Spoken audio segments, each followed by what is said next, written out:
Bienvenue, salam alaikum, bonjour, Jambo. Salutations de la part de nos 3 rédactions en Allemagne, en Suisse et en France, et de la part de M. Marius Baende, chef du staff de notre émission télévisée, à notre invité de marque, Gamal Abina, journaliste de référence internationale.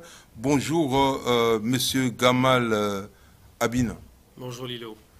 Bon, merci d'être là car nous lançons un de nos grands moments télévisés avec une ouverture sur les autres peuples, nous, c'est-à-dire nous, les journalistes Kamit panafricains congolais de la République démocratique du Congo, bâtisseurs du journalisme congolais en RDC, ici en Europe. C'était le 7 février 1981 à Lausanne. Ici, dans ce vaste et magnifique studio de télévision EPV-TV du Congolais de la diaspora de la République démocratique du Congo en France, Constant Efwanga EPV-TV, c'est un des grands moments du journalisme congolais Made in Europe avec ce contenu éditorial de l'émission télévisée L'Europe parle aux Congolais qui lance sa toute première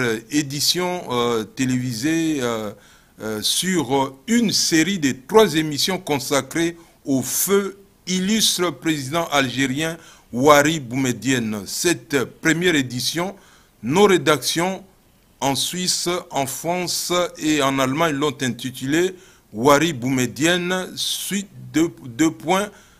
suite à l'assassinat au Congo du premier ministre congolais élu démocratiquement, Patrice Emery Lumumba. Quelles étaient des valeurs de cette époque dans ces années-là, 80, non, je voulais dire les années 60 en Algérie, sous la présidence Ouari Boumedienne. Et existe-t-il aujourd'hui des retombées de ces valeurs qui ont œuvré avec des visions du président Ouari Boumedienne pour soutenir la cause du martyr Patrice Emery Lumumba, qui est un immense symbole de la libération des peuples sous occupation dans la lutte des peuples des droits à disposer d'eux-mêmes. Aujourd'hui, M. Gamal Abina, journaliste de référence dans des pays africains, dans des diasporas de beaucoup de peuples à travers le monde, y compris même la Colombie. Votre travail journalistique est tellement observé par des décideurs. La première question nous vient de notre rédaction basée en Suisse. Quel était le climat en 1961 en Algérie, l'année de l'assassinat au Congo de Monsieur le Premier ministre élu démocratiquement, Patrice Emery Lumumba? Eh bien simplement, c'est un climat d'abord de colon, puisqu'on est sous la colonisation française, on est en 61. C'est un virage et un tournant qui se fait, c'est De Gaulle qui gère les affaires en Algérie. Et les décideurs algériens, pas le peuple qui n'a pas accès à l'école, puisque pour 85% des Algériens, on ne sait pas lire et écrire, on n'a pas la télévision, on n'a pas la radio, on ne sait pas ce qui se passe en Afrique.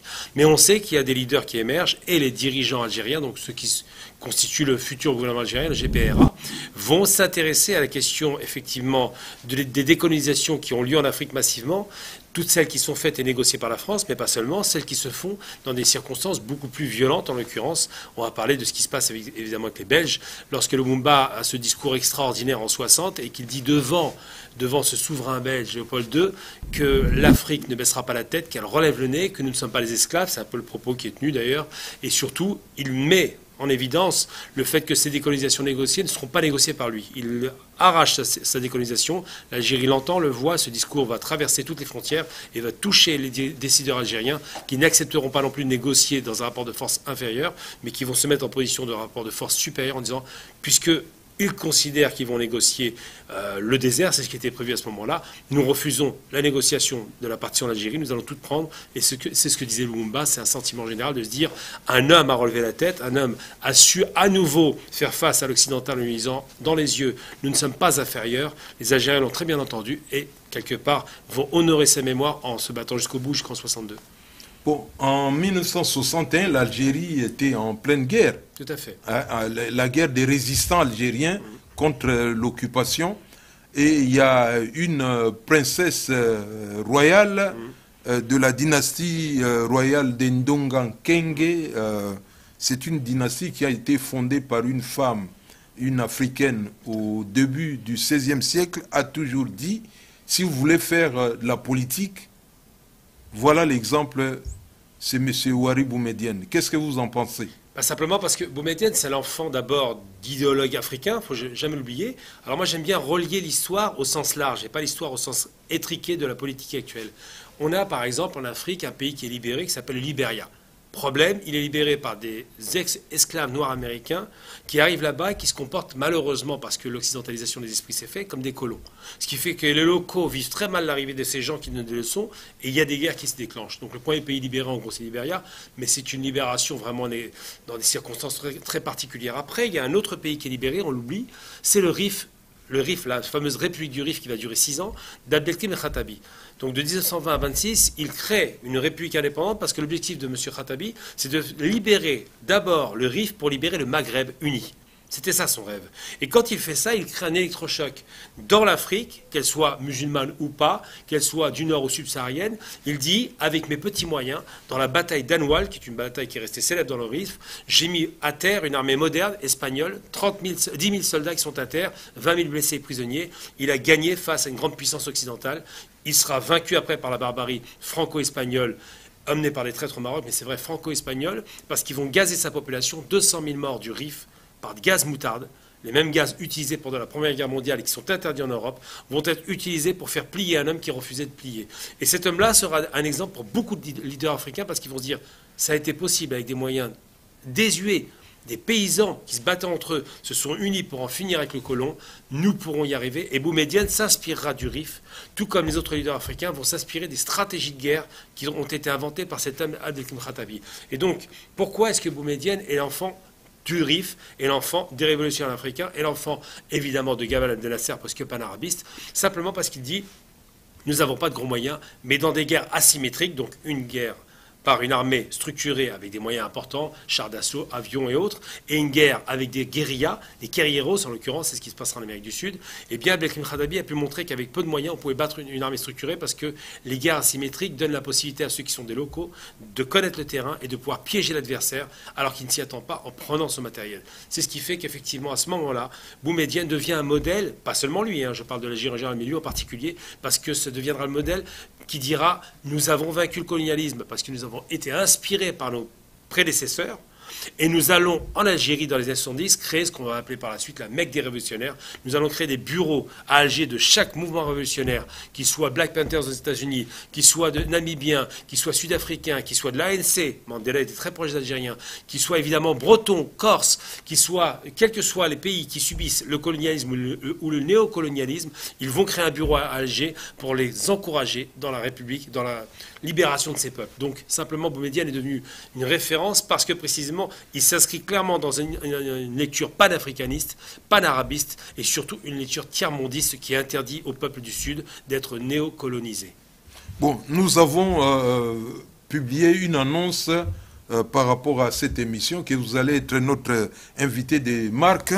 Marius Baïndé, que vous connaissez, vous avez fait connaissance, c'est le chef du staff de notre émission. Il m'a remis quelques notes. Notamment, il y a une dame qui dit que votre parole a une telle puissance que beaucoup de Congolaises de par le monde, des Égyptiens vont suivre cette émission. Mais qu'est-ce que vous pouvez dire par rapport à l'arrestation de Moïse Tchombé? Ben ce n'est que justice, on peut dire. Moi qui étais un grand fan de Patrice Lumumba, quand je connais son histoire, je la connais plus tard évidemment, parce que je suis en France à ce moment-là, quand j'apprends sa mort dans des circonstances atroces, oublions jamais que les méthodes occidentales, c'est atroce. Ils utilisent des locaux, ils font ça par des traîtres locaux, on va les appeler harkis en Algérie, pour massacrer un homme, le livrer à ses opposants, et ensuite le torturer, le supplicier, le tuer, le découper et le fondre totalement dans de l'acide sulfurique pour qu'il ne reste aucune trace de cet homme. Problème, on tue un homme, mais on ne tue pas ses idées. Et ce qui se passe, c'est que moi, je m'inscris clairement dans une vision très panafricaniste. C'est-à-dire que quand j'entends certains s'imaginer être européens ou blancs de peau parce qu'ils sont en Afrique, mais au nord, je réponds, nous sommes africains et soyez fiers d'être africains parce que l'Afrique a fondé l'humanité. Parce que les pyramides ne sont pas nées en Bretagne. Parce que les civilisations africaines sont très anciennes et très puissantes. Parce que l'Afrique a beaucoup participé au développement de l'humanité, puisque c'était le berceau de l'humanité. On parle beaucoup de Lucie. Et surtout parce qu'on ne peut pas tourner le dos à ses frères qui ont participé, et beaucoup d'Africains ont participé aux révolutions, d'où qu'elles viennent ou d'où qu'elles soient. Parce que nous avons tous subi, et c'est une chose que les Arabes d'Afrique du Nord oublient, l'esclavage aussi. Les gens ne savent pas que l'esclavage n'est pas né en Afrique noire. L'esclavage racialisé, je précise bien. Les Occidentaux, les Espagnols ont commencé à réduire l'esclavage, et les Marocains d'abord. Ensuite, ils sont descendus au fur et à mesure pour réduire tout le reste de la côte. Parce qu'il leur fallait des travailleurs gratuits. Parce qu'il fallait dire que l'homme qui n'a qu'une peau sombre est esclave. Parce que cette méthode de réduction d'un homme à un être de chose, qu'on appelle réification, on a chosifié un homme dans le but de le réduire. Et bien cela est une chose contre laquelle je lutte. Je parle bien de l'esclavage racialisé. Pas l'esclavage, on prend quelqu'un, il a perdu la guerre, il est esclave 2 ans, puis après on le libère. Ça n'a rien à voir. Là, c'est de dire que de père en fils, pour la couleur de peau, tu es esclave. Et bien ça, vous dire simplement, c'est que je lutte contre ça. Je lutte contre ces différences d'Africains. On est tous Africains, on ne négocie pas là-dessus. Je lutte contre l'idée de se dire qu'il y a des hommes supérieurs et inférieurs. Évidemment, c'est une idéologie occidentale. Et je lutte contre l'idée de dire que en tournant le dos à notre frère, on sera meilleur. C'est faux. On est plus fort et meilleur quand on lui tend la main. Et en l'occurrence, nous avons à apprendre, les Africains, on l'a appris d'ailleurs de Patrice Lumumba, on a vu un homme qui a relevé la tête. Qu'est-ce qu'il prédisposait à le faire, si ce n'est la dignité? Et cette dignité, c'est un sentiment général en Afrique. Et moi, je dis simplement qu'on a assassiné Kadhafi. On a vu ce qu'on a fait de la Libye. Si on n'est pas solidaire entre nous, d'ailleurs, les Libyens n'ont reçu de solidarité, malheureusement, que les Africains subsahariens. Ils ont été abandonnés par les Arabes. Et là j'en veux beaucoup aux Arabes.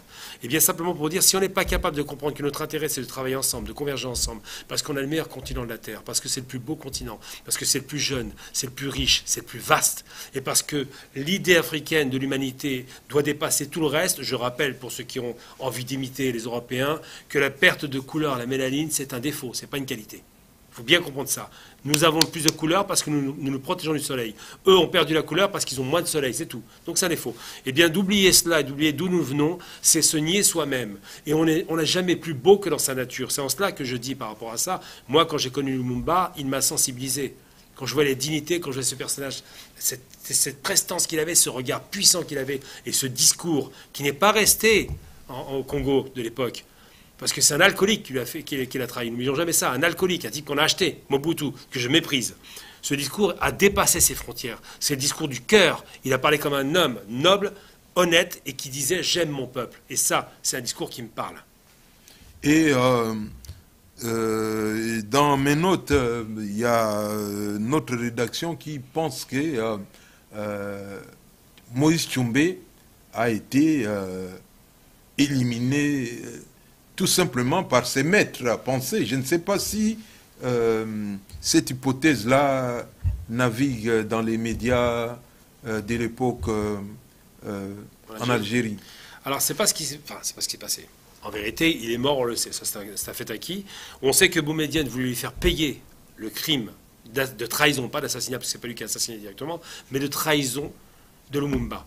Cet homme-là, qui était un personnage insignifiant, Maurice Tchoumbé, méritait de ne pas finir sa vie libre. Les Algériens lui ont interdit la liberté. Donc c'est déjà une chose positive, parce que Boumedienne lui en a voulu d'avoir assassiné un personnage aussi illustre que Lumumba, et tout le monde là-dessus s'accordera à dire que Lumumba, quasiment, c'est un père spirituel en Afrique, qui a été le père spirituel de Sankara, ou d'un Kadhafi, ou de tout un tas de leaders, ou même d'un Nasser, on peut y aller, hein, même si Nasser arrive en 50 de pouvoir, Lumumba arrive derrière, Nasser le regarde. Eh bien ça compte. Et donc ce Lumumba, ce brillant homme qui va devant un roi qui se croit supérieur, lui dire en face nous ne sommes pas inférieurs, va faire des émules. Et lorsque Boumedienne va récupérer cet avion qui est détourné vers l'Algérie et pour lequel Mobutu hypocritement fait croire qu'il veut le récupérer, ce qui n'est pas vrai, hein, eh bien on peut penser qu'il est sacrifié. Oui, pourquoi? Parce que d'abord, personne ne cherchera vraiment à le libérer, il n'y a pas de négociation directe, même si c'est de faibles négociations, mais surtout il sera mis dans une résidence à pourrir. On ne va pas le torturer, on va lui dire voilà, tu es un traître, tu resteras comme un traître enfermé. Voilà ce qui s'est passé. Et pourquoi on peut penser qu'il y a plusieurs pistes.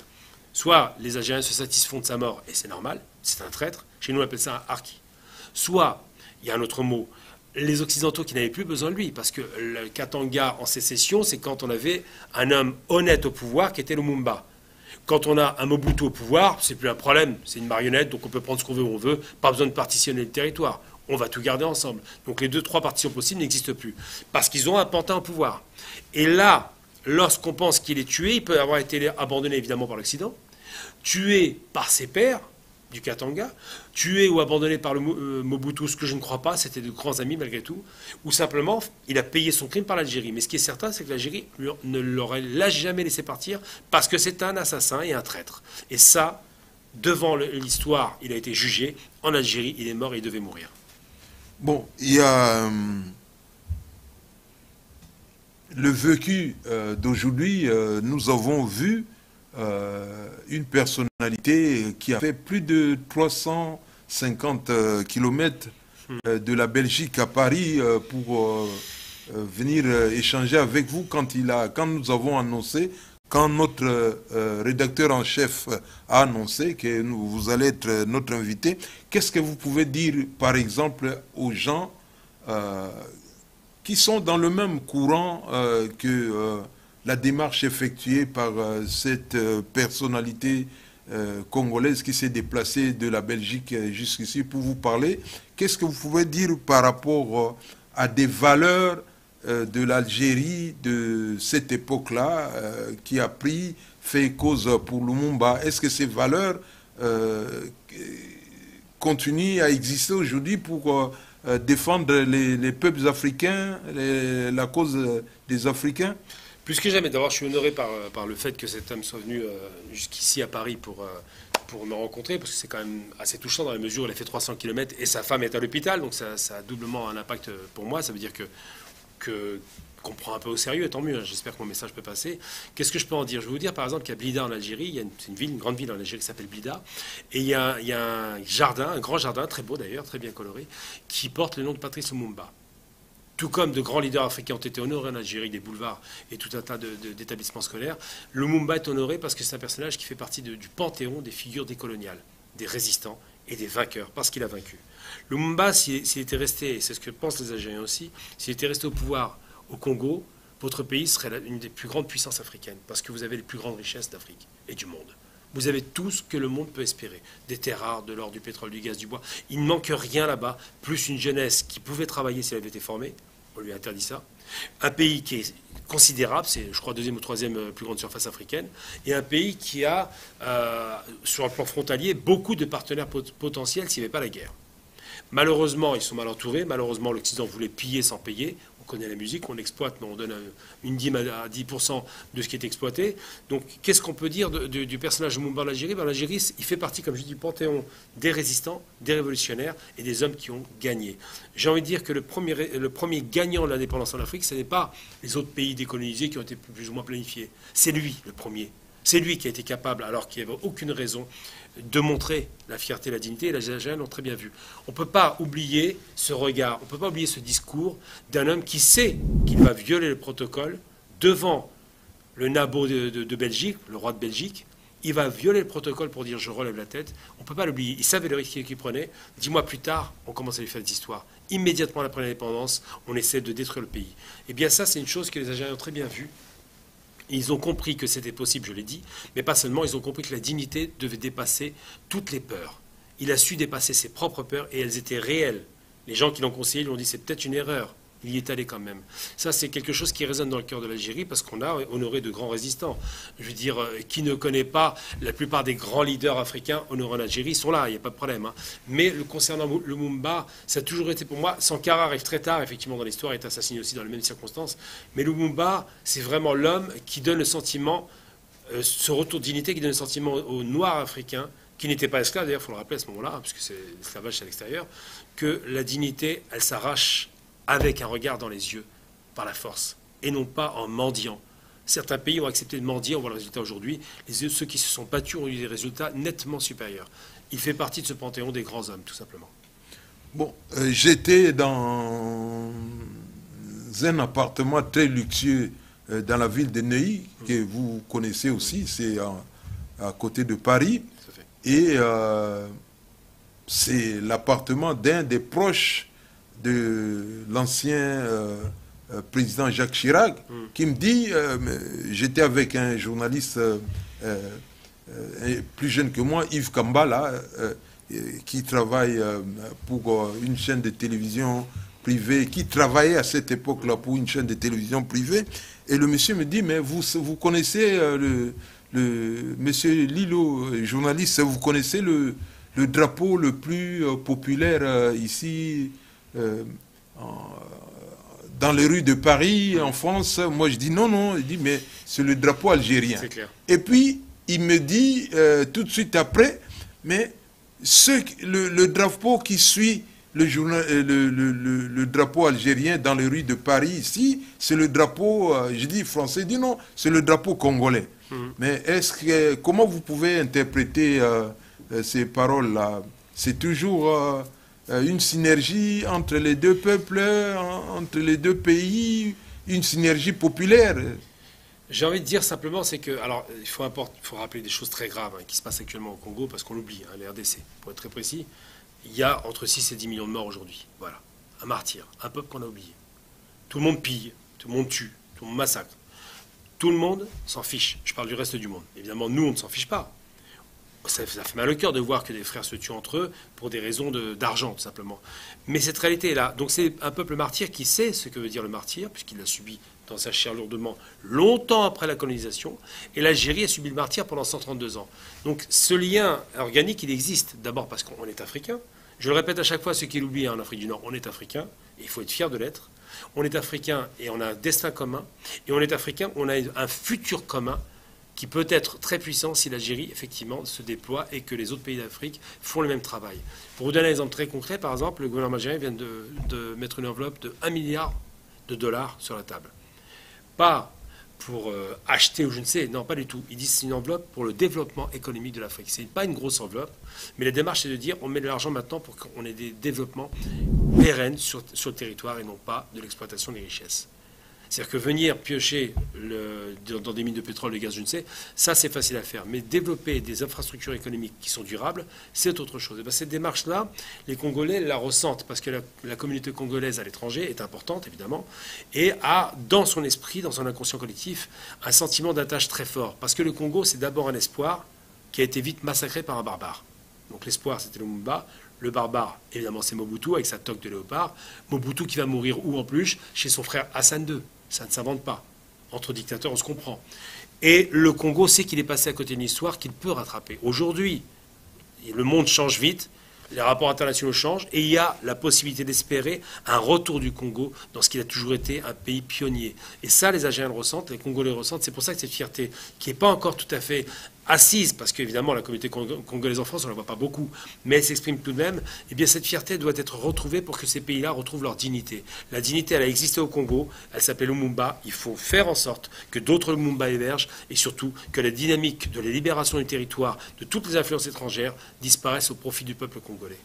Bon, il y a le message du président Ouari Boumedienne. Moi, j'ai un recueil de ses discours dans notre bibliothèque familiale et quelque part, il fait allusion aussi à ce malheur qui a frappé l'Algérie avec les essais nucléaires.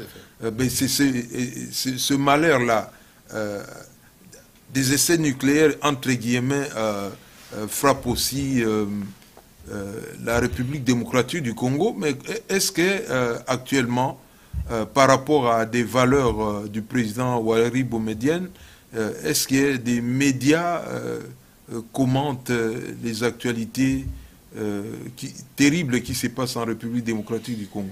Alors, il y a des gens très compétents en Algérie, des journalistes particulièrement que je connais, qui sont des amis, qui font ce travail-là. L'Algérie a décidé de reprendre son bâton de pèlerin vers l'Afrique parce que Boumedienne, à l'époque, avait dit, et c'est un discours que j'ai beaucoup aimé, il a dit on ne peut pas dégager le colon pour être néocolonisé économiquement. Il avait compris immédiatement, d'ailleurs c'est ce qui s'est passé au Congo, que la question économique, le Katanga par exemple, la sécession c'est pour récupérer les richesses, c'était un néocolonialisme qui s'installait. Soit on mettait des laquais au pouvoir, Mobutu, et on pouvait piller tranquillement, soit on diviser le territoire pour faire en sorte de prendre les richesses indépendamment des peuples dont on se fiche. Et bien là, il a compris ce risque-là. Et effectivement, vous me posez la question par rapport à ça. Ce qui se passe aujourd'hui, ce qui s'est passé hier sur le discours Boumedienne, c'est de dire nous ne pouvons pas tomber dans ce piège, et le piège a été tendu et était visible. Boumedienne, en 70, va faire en sorte que l'Algérie ait des usines clés en main. On appelait ça un dragon africain. On commençait à voir la réussite de l'Algérie parce qu'il avait acheté tout un tas d'usines pour produire de la richesse et pour distribuer au continent africain et montrer l'exemple. Aujourd'hui, la victoire, s'il doit y avoir une victoire, c'est une victoire d'abord de sécurité, sécuriser le territoire, ensuite de développement économique et faire en sorte que les gens qui sont chez eux soient fiers d'être ce qu'ils sont. Moi, mon problème, je vais vous dire une chose qui va peut-être vous faire rire, mais qui, moi, m'attriste. Quand je vois des femmes arabes se lisser les cheveux pour ressembler à des Françaises, quand je vois des femmes africaines se mettre des perruques pour ressembler à des occidentales, quand je vois des femmes se blanchir la peau et se préparer des cancers pour ressembler à la blanche parce qu'elles croient que la bonne couleur c'est celle qui est blanche, moi ça me fait peur. Je dis mais soyez fiers de ce que vous êtes, vous vous rendez même pas compte. Vous avez le plus beau continent de la Terre et vous avez un peuple qui brille par sa beauté. Ne la trahissez pas et ne travestissez pas pour ressembler à quoi? À des occidentaux qui vous ont contrôlé.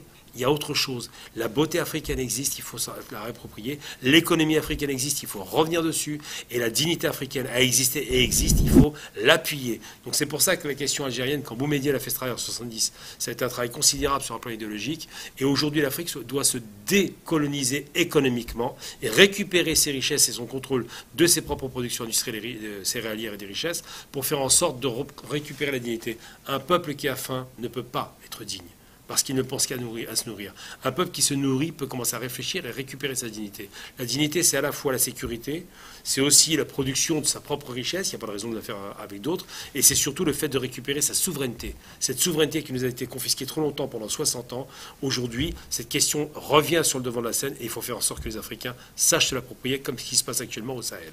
La dignité, comme a dit le président... le feu président Ouari Boumedienne, c'est aussi l'armée, c'est un militaire bien formé.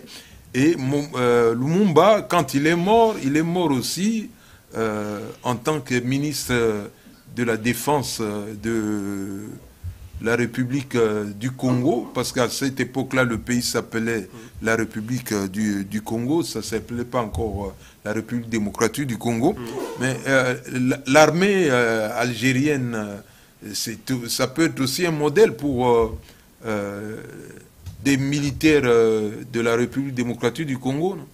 On voit dans le Sahel, par exemple, c'est les coups de force militaires pour récupérer une souveraineté. Et là, vous avez le même rapport, à savoir que l'armée algérienne a montré l'exemple. La libération s'est faite par l'ALN, l'Armée de libération nationale. L'ALN, qui tient après le FLN, tient le territoire pour garantir une sécurité. Pourquoi? Parce qu'on a un territoire qui était en danger. La France qui est partie a eu du mal à partir, ne voulait pas partir. Elle a perdu militairement et politiquement. Et le risque qu'elle revienne déstabiliser le pays. Ils ont essayé par des questions confessionnelles, des questions soi-disant interethniques, hein, mais ça n'a pas fonctionné. Donc aujourd'hui, on a une armée qui est puissante et qui est ce qu'on appellera la colonne vertébrale du pays pour développer le pays. C'est un modèle. La Chine, c'est pareil. L'économie chinoise est basée d'abord sur le corps de l'armée. C'est pas seulement le Parti communiste, c'est des militaires, tous ceux qui sont. Et les pays africains doivent se baser sur une structure militaire pour garantir le développement et la sécurité. S'il n'y a pas de sécurité, il n'y a pas de développement. C'est en cela que je dis, aujourd'hui, l'Algérie a montré un modèle qui a fonctionné en Égypte d'ailleurs. Les généraux égyptiens, enfin, quand Nasser prend le pouvoir, c'est avec les officiers libres, il s'en sort grâce à ça. Tout ça pour dire qu'aujourd'hui, on a un pays comme l'Algérie qui a montré un exemple. C'est un modèle qui peut être suivi, il y en a d'autres. Mais en Afrique, le problème, c'est qu'il y a eu très peu de militaires qui ont pris à bras-le-corps la décolonisation. Donc la vraie problématique qui se pose aujourd'hui, c'est de se dire, est-ce qu'on doit s'appuyer sur l'armée pour avoir du développement et ensuite de la démocratie, ou est-ce qu'on doit s'appuyer sur la démocratie pour avoir un développement peut-être confisqué, une armée faible et un pays qui peut être envahi? Moi, je pense qu'il faut passer d'abord par une structure militaire pour structurer le pays. Gamal Abina, journaliste des références internationales. Je reviens sur ce qu'a dit cette dame-là, la Congolaise. Il y a une soixantaine de Congolaises qui ont liké pour suivre cette émission.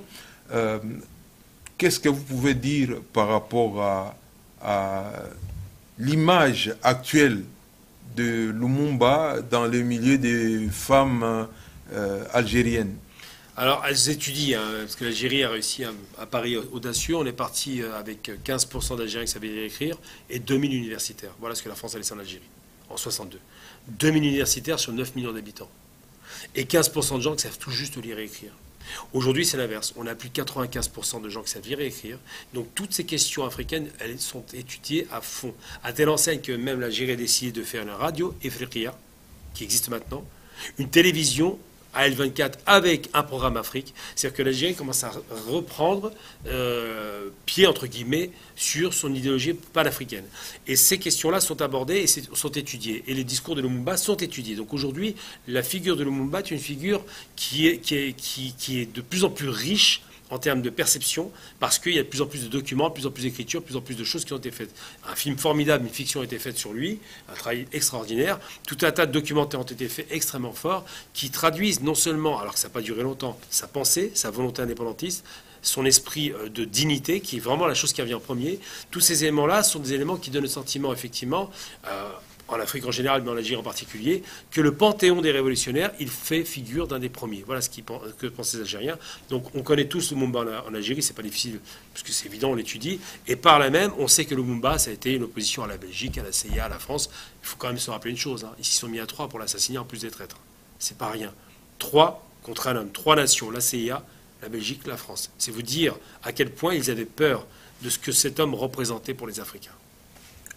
Gamal Abina, Matondi Mingi, tout Tondele, toi Sakidi là, tout ça, c'est dans des langues de la République démocratique du Congo pour dire merci, shukran. Afouane, comment dire en arabe. Merci. Nous terminons cette édition. Boboto Ombo Kabino.